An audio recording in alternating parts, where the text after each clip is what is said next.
विनोद बंसल जी, यही सवाल यहाँ पर बकरीद में कुर्बानी का है, लेकिन जो कुछ आरोप सामने आए हैं मुंबई से कि वहां पर वीएचपी के एक नेता को ब्लेड मार दिया गया, ऐसा आरोप लगा है।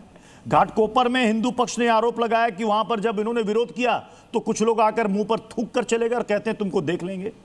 तो ये कौन सी शांति वाली बात है इनकी? ये अभी अमन और पीस कमेटी की बात कर रहे थे, क्या हुआ था वहां पर?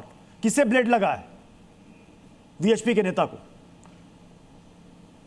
प्रतीक जी, बहुत गंभीर मामला है। थोड़ा गंभीरता के साथ डिस्कशन करना चाहता हूँ। पिछले 20 मिनट में बिल्कुल चुपचाप बैठा था, कुछ तथ्य आपके सामने रखना चाहता हूँ। हालांकि जिस घटना की आप बात कर रहे हैं उस घटना की जानकारी मुझे नहीं है। मुझे अगर गेस्ट कोऑर्डिनेशन ने बताया होता तो डेफिनेटली उसकी जानकारी करके बैठता और मैं आपको उसके बारे में बताता। लेकिन कुल मिला के एक ब्रॉडर पर्सपेक्टिव ये है कि बकरीद के नाम पर हिंसा, अतिवाद और प्राणियों की हत्या, निरीह जानवरों के साथ में लोगों की मानसिक हत्या जिस तरह से की जा रही है वो बेहद दुर्भाग्यपूर्ण है, चिंतनीय है और देश को शर्मिंदा करने वाली है। आप मुझे बताइए, एक शांतिप्रिय सोसाइटी के अंदर अगर आप बकरे काट करके सार्वजनिक स्थलों पर और उसका वध करना चाहोगे जो कि प्रतिबंधित है, आप मुझे बताइए कि देश की राजधानी के अंदर भी कितने सालों से पुराना कानून है। देश के, मैं कहता हूँ देश के पूरे क्षेत्रफल का अधिकांश हिस्सा ऐसा है जहाँ पर कि गौ हत्या पर प्रतिबंध है, जहाँ पर कि बहुत बड़ा हिस्सा ऐसा है जहाँ पर कि खुले में किसी भी जानवर की हत्या नहीं कर सकते, कुर्बानी के नाम पर हो या अदरवाइज हो। ये कुर्बानी के नाम पर जो कुरान में मैंने सुना था वो तो एक अपने अजीज, अपने बेटे की कुर्बानी की बात की गई है। तो बेटे की कुर्बानी तो मुझे लगता है आपके पैनल में बैठा हुआ व्यक्ति तो कोई करता नहीं, इसके अलावा भी कोई मुसलमान ज़िंदगी में कभी किसी ने किया नहीं।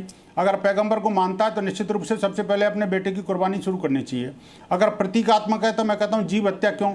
आप किसी कद्दू को काट लो, आप किसी केक को काट लो, बकरे नुमा ही बकरा ही काटना है तो बकरे नुमा कोई केक काट दो, उसमें ऐसे कई लोगों ने किया है। लेकिन मैं उसका सजेशन नहीं देना चाहूँगा।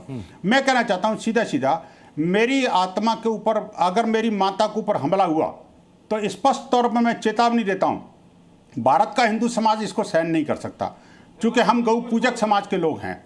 गौ के ऊपर हत्या हुई किसी भी प्रकार से, देखिए कहना अलग है, करना अलग है। इनके कुछ उलेमा आज ये तो कह रहे हैं कि गौ को राष्ट्रीय पशु घोषित कर दो।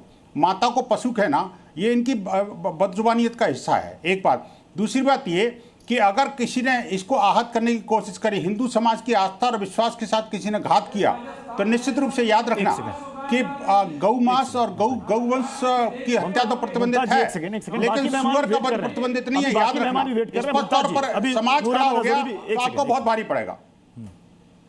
मतलब आप कह रहे हैं कि कहीं भी गाय की कुर्बानी नहीं, कहीं पर भी गाय की कुर्बानी नहीं होने देंगे। एक सेकंड रुक जाइए विनोद बंसल साहब।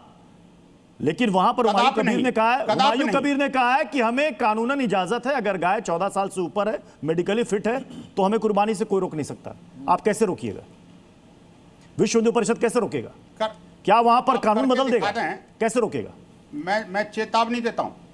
नहीं, आप चेतावनी देते रहिएगा, लेकिन अगर वहां पर पूर्ण प्रतिबंध नहीं होगा, कुछ सेवा मतलब टर्म्स एंड कंडीशन अप्लाई होगा, तो आप कैसे बदलिएगा? बताइए।